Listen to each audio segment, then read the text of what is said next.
Melissa McCarthy starring in another movie written and directed by her husband, Ben Falcone. Typically, not a great track record for Melissa McCarthy movies. Let's talk about Thunder Force.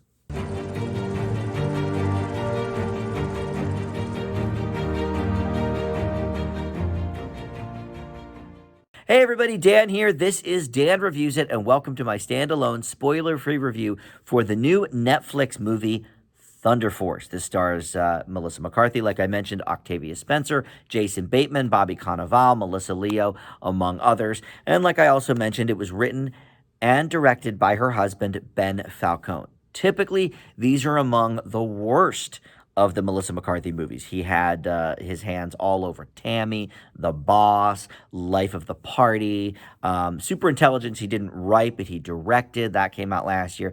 And these are really among the worst of the Melissa McCarthy movies. Of course, Bridesmaids is way up there, one of my favorites really of all time, and she was certainly a standout in that, and people knew her even before that from Gilmore Girls. But she was on this sort of rocket ride with a hot streak of movies. She did Identity Thief with Jason Bateman, who also appears in this, and that was okay. I didn't love it, but then she did Spy, which was great. I really enjoyed The Female Ghostbusters. I know that got a lot of hate from a lot of people, but I actually really enjoyed it. But these movies that she has done with her husband, Ben Falcone, are easily among the worst of her career. I think the highest grade from those ones I mentioned, I gave Life of the Party a C+. I think that's about the highest, but most of them are more average or below. So before we really get into this movie, if you are new to Dan Reviews It, thank you for finding the video. If you want to consider subscribing below, that would be awesome. We've hit 700 subscribers a few weeks ago. I'd love to have you be one of my new subs. So let's talk about this movie. Like I said, it stars Melissa McCarthy and also Octavia Spencer, but it starts out when they are young girls. In fact, the girl who plays Lydia, Melissa McCarthy's character, as a middle schooler is Melissa McCarthy's very own daughter, Vivian Falcone. And essentially they form this unlikely friendship because Octavia Spencer's character, Emily, is being bullied, and Lydia steps in. She's like, not on my watch, attacks the bully back, and it's fantastic. And then they form this friendship. So we also see them as teens for a scene or two, played by different people, and then as adults. So essentially, when the movie gets started while they're adults, there's a high school reunion happening. They haven't talked to each other in many, many years, sort of had a falling out in college because Lydia wasn't taking anything seriously, and Octavia Spencer's Emily really was and wanted to be, a scientist. So high school reunion rolls around. Lydia rolls up to Emily's business, her science lab, whatever, and invites her, but instead ends up getting a serum, a dose of something that was meant for Emily, and that was to become a superhero. In this universe, the world is terrorized by these super villains, and so Emily, who, is now this great scientist, has developed the process to give superpowers to regular people, but it hasn't really been utilized yet. She was going to get the invisibility and the super strength. She was going to give it to herself, but instead, because Lydia jabbed herself by accident with the needles, giving her the super strength over the course of a month or so, Emily just sticks to the invisibility. So with that, the two women become the first superhero team in this world, and really the first good guy people to have superpower. So now it is up to them, known as Thunder Force, to battle the miscreants led by Bobby Cannavale as the King. And he appeared, by the way, in Melissa McCarthy's Spy as well. So she loves to put people back in her movies, and I appreciate that. I love some good loyalty. I do believe this is the first Octavia Spencer movie with Melissa McCarthy, but she's really been branching out lately. She's been doing a lot of different things, not just sort of the best friend of the character or the hard-nosed, black woman, whatever. This is, she's a scientist. She's doing action. She's got comedic things in this movie. So very, very different, I think, for Octavia Spencer from what we typically see. All right, so look, let's talk about this movie and its horrible, horrible reviews. So this is actually one of the worst reviewed ones of all those that I mentioned that Ben Falcone had handed.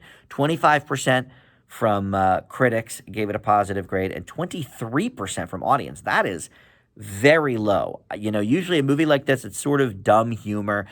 You can expect something more in the 40s, 50s, maybe even lower 60s for the audience.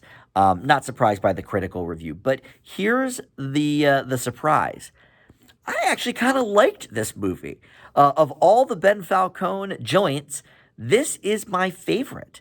I think McCarthy and Spencer are great together. They're clearly having a lot of fun, but they are funny. Jason Bateman is a hoot as this dude who's been his sort of miscreant power, if you will, is that he has these crab claws, so he's known as the Crab. And we also have Palm Clementif, I want to say, who we've seen in Guardians of the Galaxy Volume 2. I think she was in one of the Star Trek movies as well, but she plays Laser, who is on the miscreant's side as well under the King's power. And look, there's some familiar beats in this movie. I can't deny that. But I think there's been a lot in the last decade or so of superhero comedies. And I think some of them have worked. Most of them that have worked, I think, go under the radar. There's a great Woody Harrelson movie called Defendor that I thought was really good. Kick-Ass, of course, is great. But then a lot of them, actually, I really don't like. Super with Rainn Wilson, I thought was just terrible. And there's been, a handful like that. So I wasn't sure what to expect. I didn't expect much because I knew Ben Falcone wrote and directed it. But look, I like Melissa McCarthy. I have liked her for a long time. Even when her movies aren't great, I usually get a few chuckles from her. But boy, she was really on her game, I thought, for this movie. She was doing Urkel impressions and, talking to people the way we love to see Melissa McCarthy talk to people in these movies. And she plays off of not only Octavia Spencer, but Jason Bateman very well, too. They had a couple of scenes. Now, maybe their funniest scene involves the bedroom, which is sort of a takeoff on a scene that she did with her husband, Ben Falcone, in Bridesmaids. It was sort of like a post-credits or mid-credit sequence in that movie. So it was sort of a takeoff on that. So, all right, that's fine. But, they had a really good sort of back and forth. Look, I love Jason Bateman, too. Here's another one. Identity Thief, I didn't really love it that much as a movie, but I certainly got some laughs out of it because these guys are funny together. And I like Octavia Spencer in just about anything. I mean, she's been in some not great movies, but again, she never gives a bad performance. So look, this movie is not going to be, the top comedy of the year, I'm sure. And I hope it's not. I hope we get funnier than this. And I've probably seen funnier already this year. But look, I watched it late at night, before bed, sort of turn your mind off kind of movie, and it really worked. I thought some of the action sequences worked out okay. Now, Ben Falcone, of course, puts himself in the movies as well. He plays, one of the bad guys in like one or two. I guess he's in a couple of scenes.